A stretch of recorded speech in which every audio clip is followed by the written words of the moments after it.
In this video, I'm going to show you how to get Microsoft Outlook QR code. If you find this video helpful, please consider to like this video and subscribe to my channel. In saying that, let's just jump straight into the video. Okay, so what we first need to do is head on over to Microsoft Outlook and sign into your account. Once you've signed into your account, we want to click on the gear icon on the top right hand corner of the page, and then a setting box should appear like this.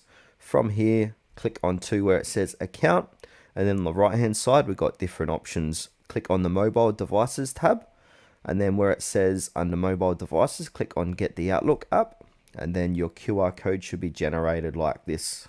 And now with this QR code, it can be used for two main ways. So for Microsoft Authenticator sign-in, or for sharing your contact details. So for sign-in, Outlook via your Microsoft account shows a temporary QR code, what you're seeing now, when you add in the Authenticator app under your account security settings.